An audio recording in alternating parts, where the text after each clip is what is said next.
मथा छा लिखी छा लिखां छा लिखी छा लिखां ओ सिंध मुंहिंजी अम्मा दुनिया जा सिंधियो हिक मुठ थी सिंध बचायो सिंध मुंहिंजी अम्मा सूंह तुंहिंजी मथा छा लिखां सिंध जो क़ौमी आवाज़ radio voice of Sindh London.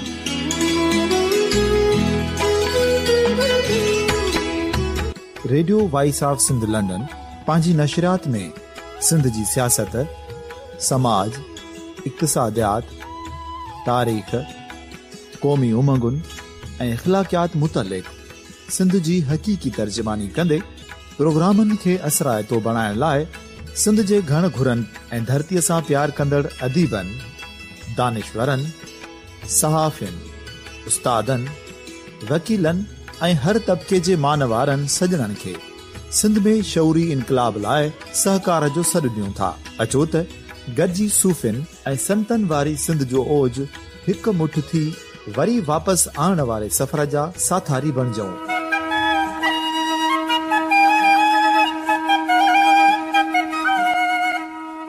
हिक नए सुबुह जी शुरूआत जो पड़ाॾो घर घर, ॻोठ ॻोठ ऐं शहर शहर ताईं पहुचायो। शाल सिंध आबाद ऐं ख़ुशहाल थिए, सिंधी माण्हू सुखियो ऐं सताबो थिए।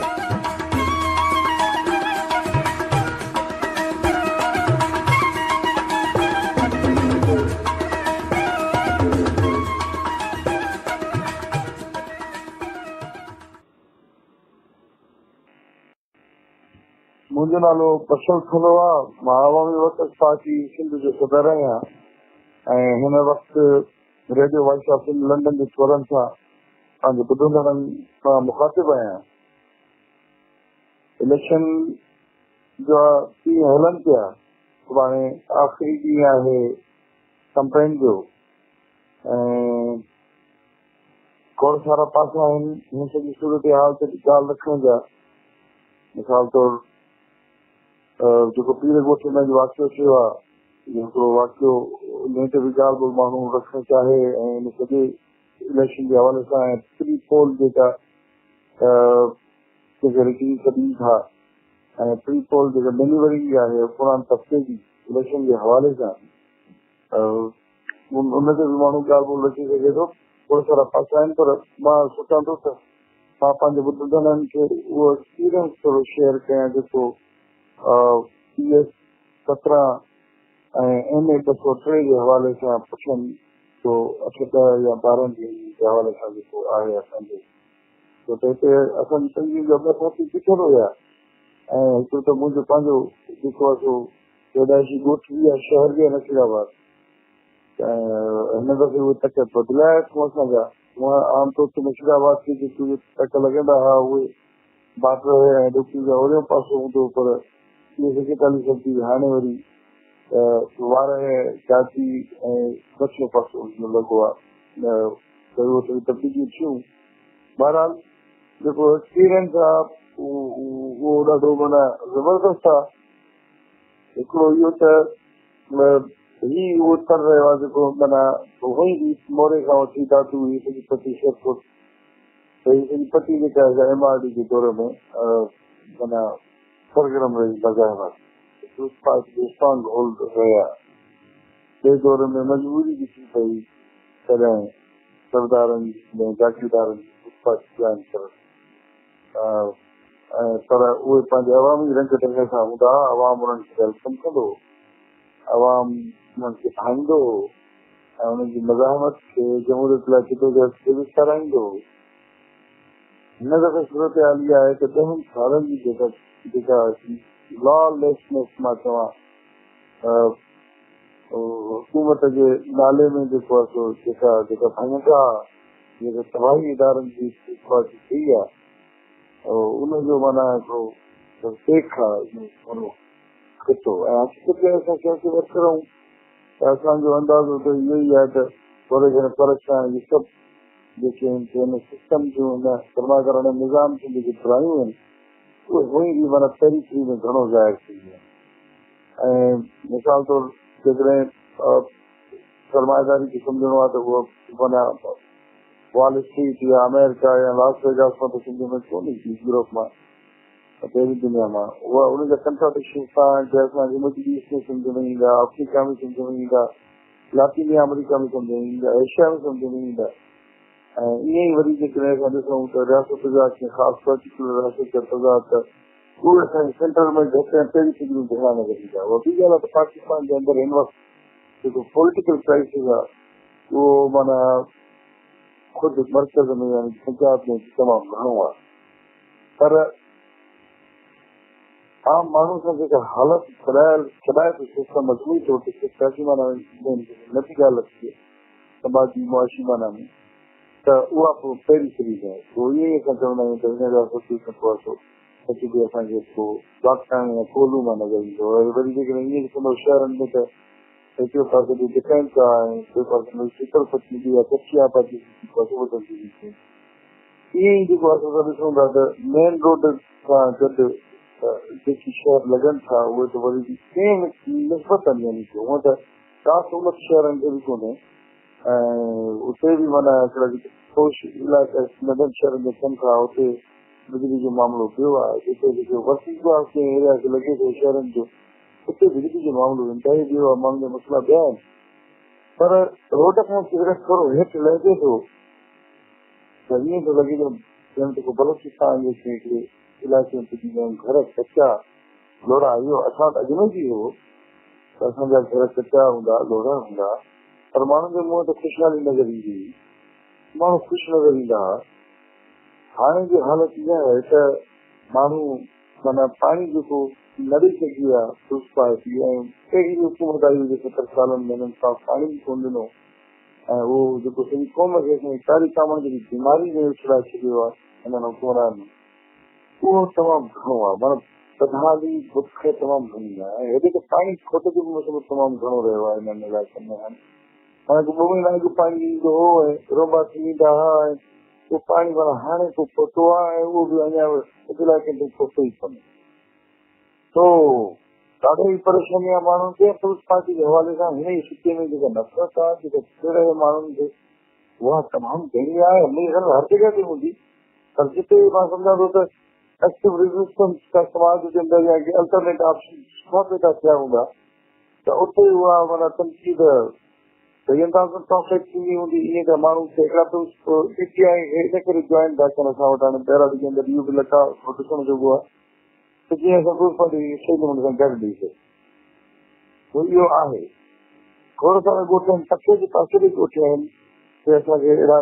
नज़र आया 7-8 ॻोठ छॾियो आहे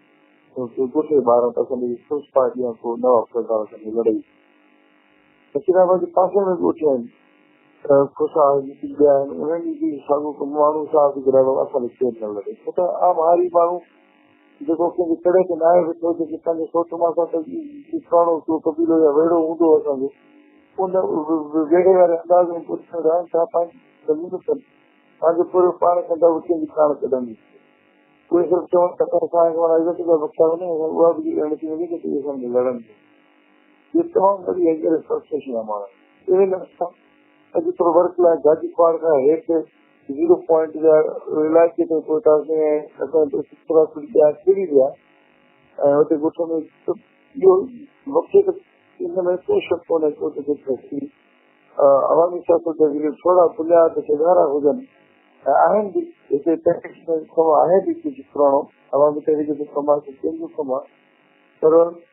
मां उहो चवां त जेकॾहिं इलेक्शन जे हवाले सां थोरो सवाइ वक़्तु मिले हा त को अदब कोन्हे या का बि ॻाल्हि कोन्हे त हिन तक में बुरहान खान ॾिठो आहे हेबी खान वारे ख़ानदान मां शदीद गांधी जो पुटु आहे मुंहिंजे ख़्याल में त इहे जेके रिवायती किरदार आहिनि किराइण जो मसइलो आहे ई कोन। केॾी माण्हुनि में माना फ्रस्ट्रेशन आहे छाजे कारण जो माना धंधा आहिनि त बिजली कोन्हे, स्कूल पहिरीं ॻाल्हि आहिनि कोन ऐं जेकॾहिं स्कूल आहिनि त उस्ताद कोन्हनि ऐं जेकॾहिं स्कूल ऐं उस्ताद ॿई आहिनि त सहूलियतूं कोन्हनि, पाणी कोन्हे, वॉशरूम्स कोन्हनि, बिजली कोन्हे। सीमेंट एक जाए में मैं कीअं बिना पचे जे बिना पानी जे बिना वॉशिंग जे केर कीअं करे माण्हू पंहिंजी महिनत थी कढनि त इहो उहो ई ॻाल्हि थो कयां पियो। वरी साॻे पासे में माना ॻुठनि खे रस्ता ई कोन्हनि के को 4-4 किलोमीटर 5-5 किलोमीटर 6 किलोमीटर माण्हुनि खे जेको कचा रस्ता आहिनि वॾा ॻोठ आहिनि त रस्ता कचा मींहुं पवे त हू कंहिं पंहिंजे ॿारनि खे या कंहिं पंहिंजे बचे खे शहर जे अस्पताल ते पुॼाए नथा सघनि। जेके शहर जे अस्पताल ते पुॼाए थी विझनि पोइ नाल कंहिंखे कंहिंखे थो विझे त उते वरी हुननि खे जेको आहे वैक्सीन आहे त शइ आहे अस्पतालूं आहिनि त इलाज कोन्हे सिहत कोन्हे। माना इहो माण्हू हुननि जी हालत छॾाए ऐं मथां ॿारनि जी रिस्पेक्ट ई कोन्हे त उहो जेका फ्रस्ट्रेशन आहे उहो जेको एंगर आहे उहा जेका हिकु महरूमी आहे उहा वॾे अरसे खां गॾु थी आई आहे। कंहिं पैदा कयल कोन्हे कंहिं तंज़ीमनि जी या कंहिं ॻाल्हि माण्हुनि समाज जी हालतुनि में नतीजो आहे। हाणे सिर्फ़ु इहो आहे त अवामी क़ुवतूं अगरि हुजनि त इहे ट्रांसलेट थी सघनि। असां हिन तक में ॾिठा आहियूं शहीद ॿुधो हिन तक में ॾिठी आहे क़ुवतूं आहिनि ते बि सवाल लथी वञनि। बाक़ी त जीबीए जी हिते उन्हनि जा नुमाइंदा पीएस हिन ते ॾिठा आहिनि ऐं पीटीआई जा नुमाइंदा ॾिठा आहिनि। पीटीआई जो मामिलो थोरी हिन तक में ईअं आहे कि मेहर वारे वाक़े खां पोइ पंहिंजे बिरादरी जे अंदरि जेको स्प्लिट हो उन स्प्लिट जे नतीजे में जेको आहे सो सभु जेको ॿियो थोरो ई मुतासिर थोरो ई उन पीटीआई जॉइन कयो त माना इलेक्टोरल पॉलिटिक्स में वरी ईअं आहे त पीटीआई बि चङो भलो पैसो स्टे थी पई त हिकिड़े सरमाए जी शिकिल जी ॿी सरमाए जी शिकिल सां मुक़ाबिलो थो थिए ऐं बाज़ारि माना जंहिंमें इहो आहे असां अवामी क़ुवतूं जेको थर्ड ऑप्शन जेको आहे हिन घटि में घटि हिन तक में त ऑफर करे रहिया आहियूं। ईअं त असांजी तंज़ीम गर्माऊं जी पहिरीं शायदि तव्हां दोस्तनि सां वज़ाहत कई त सागर में बि असांजी तंज़ीम जो मर्कज़ जनरल सेक्रेटरी ॾिठो आहे फिर में तव्हां वटि ज़िया भट्टी या पुराणो असांजो एक्टिविस्ट आहे नज़ीर जे तबादी साथी रहियो आहे उहे बि पुछिया आहिनि पर जीअं मां ॿुधायुमि त मां पाण हिन तक जो आहियां रहा घणे अर्से खां हैदराबाद में थियो पर रूट्स हिते आहिनि वॾो अभय जो घर बि हिते आहे त इन हवाले सां जेको हिते तंज़ीम तव्हांजो पेट्रो आहे हुनखे जेको एक्सपीरियंस कजे त उहो तव्हां सां वञी करे तो इहा सूरत हाल आहे माण्हुनि ऐं हिन दफ़े हाणे खां ई हाणे हक़ीक़त आहे न असांजी चवंदा आहियूं त उहो मातुल ख़राब जी ॻाल्हि कानून जेको आहे सो माना कहिड़ी शइ आहे जंहिंमें असांजी मखियूं फासंदियूं बाक़ी इंसान हूंदो आहे ढकु हूंदो आहे उहो हुन ॼार खे जेको आहे थोरे हॾे ईंदो आहे अहिड़ो ॼार आहे कानून त हीअ जेके जेकी बि सूरत इलेक्शन कमीशन ठाहिया आहिनि उहे रुगो ॼण त उहो आम माण्हुनि जे लाइ बाक़ी हिननि जलदारनि जे लाइ त ॼण कानून ई कोन्हे चवण में कहिड़े नमूने सां ही माना हिननि जेका सॼी दादगी पब्लिक लिखियल आहे एहतियात बि हो चवण वारे पासे ॾे त हे माना इलेक्शन खां अॻे में माण्हुनि खे चेक ॾींदा था वठनि ट्रांसफार्मर ॾींदा था वठनि सोलर प्लेटूं ॾींदा था वठनि हिननि जी सॼी सियासत हाणे हिते ई ॾिठी आहे पर हिकिड़ो ज़रूरु थियो आहे हिननि आवामी क़ुवत जी भेण जे नतीजे में पहिरियों दफ़ो जेको आहे सो इहे सरदार लखा आहिनि मुशीराबाद गाजी वार लालू भॼन कंबर ऐं हुते विरेड़ी वारनि खे खेतुनि वारनि खे आम माण्हुनि खे हथ ॿधंदासीं हिकिड़े पासे लाइ हिननि जा जेके इन तंज़ीमुनि जा जेके अॻवान उहे पब्लिक मीटिंग में इहा ॻाल्हि कंदा रहिया आहिनि माण्हुनि जो वोट खे वठंदा रहिया आहिनि बहरहाल हिननि खे इहो अंदाज़ो थियो आहे त हिकिड़े माण्हू शिकार थिए थो जीअं असांजे शहर जी हुते जीअं वस्ती जोती जागिया सूरनि में रहंदा साॻिया त मां सम्झां थो त इहो थींदो रहियो आहे तारीख़ में कॾहिं कॾहिं सियासी तंज़ीमूं पंहिंजे मुतालबनि पंहिंजे आदर्शनि या पंहिंजे हिकमत अमलनि जे हवाले सां हेॾो अॻिते निकिरी वेंदो आहे आवाम पोइ रहिजी वेंदो आहे ऐं कॾहिं कॾहिं उहे पंहिंजी इन जेको आहे सो मुहिमदी जे करे या पंहिंजे जेको आहे सो इन इंसाफ़ पसंदि हिकमत अमलनि जे करे उहो एतिरो पोइ थी वेंदो आहे जेको आवाम अॻिते निकिरी ॾिठो हूंदो आहे त मां सम्झां थो त हिन सूरत हाल में इलेक्शन जी सूरत हाल में इहो पियो थिए त अवाम अॻिते निकितल ऐं सियासी पार्टियूं जेके आहिनि से पोइ बीठल आहिनि या उहो अवाम जो एंगर खे उन गुस्से खे अवामी रंग सियासी रंग इहो घटि खपे, पर तंहिं ते बि गिफ्ट में तमामु घणी फ्रस्ट्रेशन आहे। ऐं उहो ई जेको सोशल मीडिया जे ज़रिए वेब हली आहे सिंध में, उहो हिननि खे नंढो बि करे थो, हिननि खे पुछाणो बि करे थो ऐं हिननि जो इंसाफ़ बि करे थो। बाक़ी तमामु घणो ई माना फ्रस्ट्रेशन हिननि जो सोशल रूप करे हे त लहंदा ई कोन आहे, छाजे कारण जो रिवायती कंहिं इलाइक़े में चङे मौसम जे ज़रिए सॼो पंहिंजी इलेक्शन में मैनेज कंदा। ऐं हाणे जॾहिं हिन तक अंदाज़ो कयो त 2017 में 33 उम्मीदवार बि चलो आहे, जे मां हिन वक़्त जी सूरत हाल मुंहिंजे अंदाज़े में इहा आहे त हिन वक़्त 15 उम्मीदवार बीठल आहे, जंहिंमें आज़ाद गुलाजी कीअं बि हूंदा। पोइ इहो सवाल त असां खां थिए थो पियो त भला पोइ सभु जेके बि इख़्तिलाफ़ जेके बि पार्टी या पावर क्वेश्चन करे रहियूं छो थी थियनि, त हुनजा सभु खोड़ सारा थी सघनि था। मां सम्झां भई इहा ॻाल्हि ॿिए पासे लड़ी वेंदी, पर जेको हिकिड़ो एक्सपीरियंस हो इहो एक्सपीरियंस ख़ुदि असांजे साथी वर्करनि लाइ बि तमामु घणो सिखण लाइ मिले थो। उहो आमतौर ते माण्हू जे इलाइक़े में रहे थो, घणी घणी उमिरि गुज़ारे थो, सियासत करे थो, त हू सिर्फ़ु उन्हनि इलाइक़नि जी माना पेटीशन खे थोरो घणो सम्झंदो हूंदो या उनजी उन सम्झंदो हूंदो त हिते समायो ज़ुल्म आहे या मसइलो आहे। पर अॼु असां हिते लाड़काणे जो साथी आहे, मोरे मां साथी लथल आहे, ॿियनि शहरनि मां बि नौजवान साथी लथल आहे, जिन डोर टू डोर कंप्लेन बि कई आहे, ॻोठ ॻोठ हलिया आहिनि, त उन्हनि जो बि हिकिड़ो शिक्षा हुई हुननि जी त कीअं माना सिंध जेका आहे जेतिरो जेतिरो तव्हां सेंटर खां हटो था, रोड खां हटो था, ओतिरो ओतिरो तव्हांजी तबाही, बर्बादी, बेवसी ऐं हिकिड़ी माना मौत जहिड़ी मुंतर तव्हांजे साम्हूं नज़र ईंदो, जंहिंमें का शइ पते ई कोन थी, रस्ता ई कोन्हे, कुझु बि कोन्हे, महफ़ूज़ ज़िंदगी आहे माण्हुनि जी। हिन 80 सदी में असांखे हैरत थींदी त पाणी भरण जे लाइ माना 6 किलोमीटर ॿार प्लास्टिक जा केन हलंदा था वठनि ऐं अहिड़ियुनि हालतुनि में पोइ असां चवंदा आहियूं त पोइ तमामु वटि विञाइण लाइ सिध कोन्हे। हाणे उनखे जेसिताईं पाण करे नथो ॾियो असांखे चवण लाइ तयारु आहे, त मां सम्झां थो त सिंध हिकिड़ी हूअं ई बि तारीख़ जे हवाले सां तमामु चवणो हूंदो आहे त उहा कुझु ॾहाकनि खां पोइ पासो बदिलाईंदी आहे। मां सम्झां थो त 90 जे ॾहाके खां पोइ जेको गैर सियासी माहौल हो, जेको मायूसी जो माहौल हो अवामी जिदोजहद जे हवाले सां,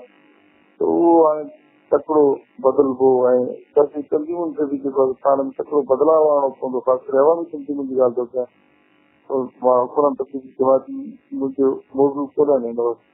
त उहे पोइ लाज़मी तौर ते सिंध खे अहिड़ी शिकिल ॾींदी हुजे जंहिंसां पख्तूनख्वा, पंजाब, बलूचिस्तान इन सभिनी जी सियासत मुतासिर थी। तो तव्हां सभिनी दोस्तनि जी महिरबानी, तव्हां सभिनी दोस्तनि थोरा जंहिं ताईं मां ख़्यालु वंडनि कया उमेद त मां वंडे वियुसि। महिरबानी तव्हां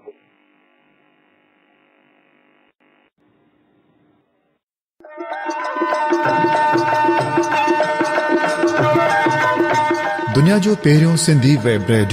radio voice of Sindh London पंहिंजी नशरियात में सिंधी कम्युनिटीअ जो क़ौमी, समाजी ऐं सक़ाफ़ती तर्जुमान जी हैसियत में कमु करे रहियो आहे। मुख़्तलिफ़ प्रोग्राम ऐं लोक मौसीक़ी वसीले दुनिया जे सिंधनि खे हिकु लड़ीअ में पोइण जी कोशिश करे रहियो आहे। Radio voice of Sindh London खे सिंधी वॾे अंग में ॿुधी रहिया आहिनि।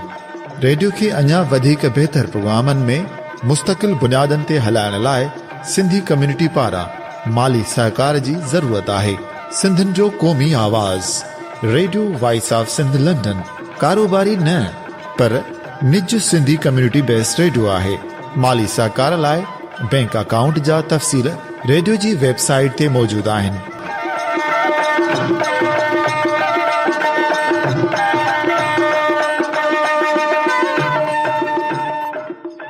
अवां जी समातुनि ताईं radio voice of Sindh London